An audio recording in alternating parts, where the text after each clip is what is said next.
Hello hello hello good morning, সুপ্রভাত। আপনাদের সবাইকে আবার জানাই স্বাগতম স্মৃতির রূপকথার চ্যানেলের আরেকটা নতুন ডেইলি ব্লগে। আজকে দিনটা হচ্ছে ফ্রাইডে, শুক্রবার।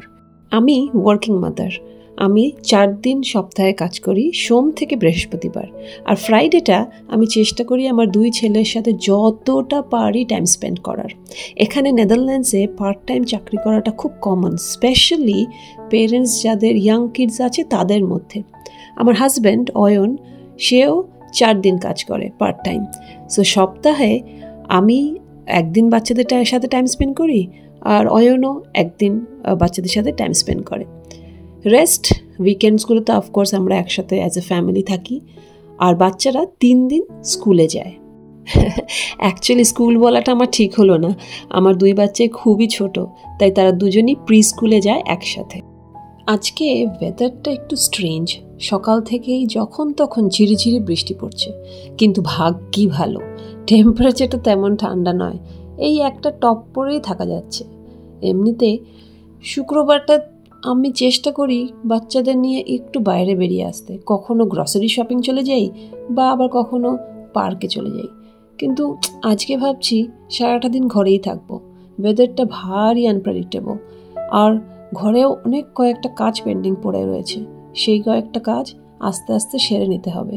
যেমন এই বুক শেলফটা একটু অর্গানাইজ করব। কি সুন্দর না এই বইগুলো! এই বইগুলো আমার বড় ছেলের। জানেন, আমি যখন ছোট ছিলাম তখন আমি খুব গল্পের বই পড়তে ভালোবাসতাম।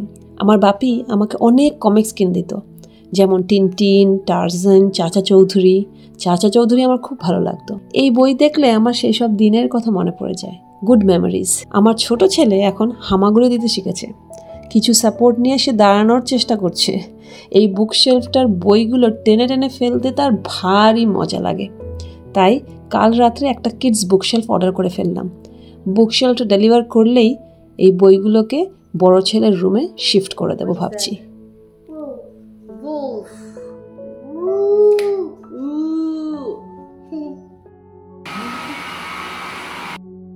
এই হলো আমার ছোট ছেলে।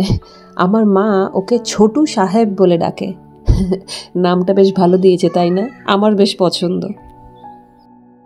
এখানে মিউনিসিপ্যালিটি থেকে গার্বেজ কালেক্ট করতে গাড়ি আসে, ডিফারেন্ট দিনে ডিফারেন্ট ওয়েস্ট কালেক্ট করে।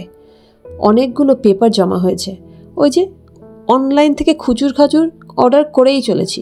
তাতে কি হয়, ডেলিভারির সাথে সাথে থ্রু প্যাকেজিং অনেক পেপার কালেক্ট হয়ে যায়, তাই পেপার বিনটাতে রেখে দিচ্ছি সব।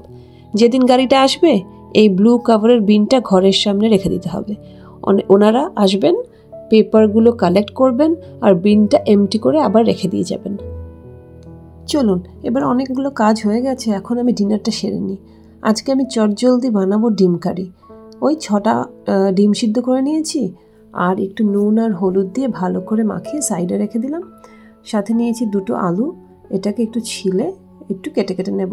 তারপরে একটু সাদা তেল মানে ভেজিটেবল অয়েল আর একটু মাস্টার্ড অয়েল সর্ষের তেল একসাথে একটু গরম করে ডিমগুলো ভেজে নেব।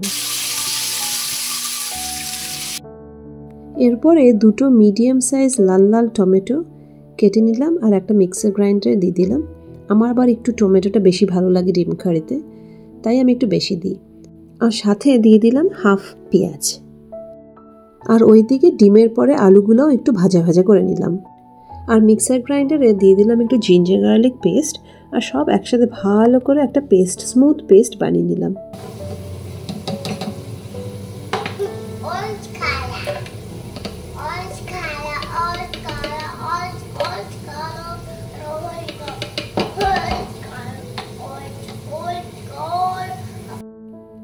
সত্যি বলতে আজকে ডিনারের বড় কাজগুলো হয়েই গেছে।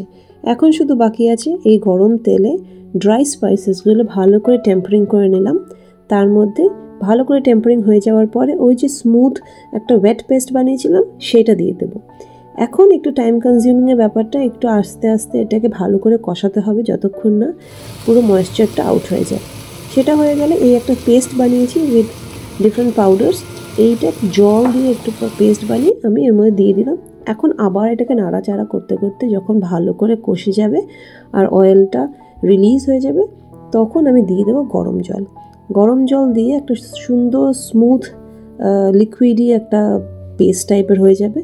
এটার মধ্যে আরেকটু গরম জল দিয়ে যেই ফুটে উঠবে জিনিসটা, তার মধ্যে আমি দিয়ে দেব ডিমগুলো আর আলুগুলো।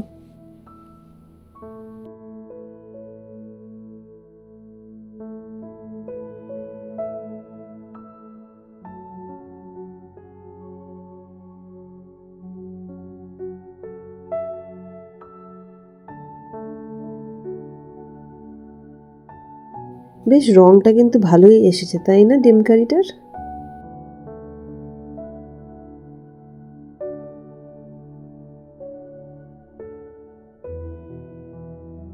ব্যাস একটু নেড়ে চেড়ে একটু ঢাকা দিয়ে দিলাম। যেই ফুটে উঠলো দিয়ে দিলাম কস্তুরি মেথি। ব্যাস আজকের রান্না বলতে এইটুকুই। এখন একটু গরম ভাত বানিয়ে নেব। অয়ন অফিস থেকে এসে পড়েছে, 2 ছেলেকে ডিনার খাইয়ে আমরাও বসে পড়ব। আজকে তবে এখানেই রাখছি ব্লগটা। আবার দেখা হবে খুব শিগগিরই আর একটা ব্লগে। ততদিন আপনারা ভালো থাকবেন, সুস্থ থাকবেন, ভালো রাখবেন, ভালো কথা চিন্তা করবেন। আর এই ব্লগটা ভালো লাগলে একটা লাইক করে দেবেন। আমার চ্যানেলটা খুবই নতুন, পারলে সাবস্ক্রাইবও করতে পারেন। টাটা।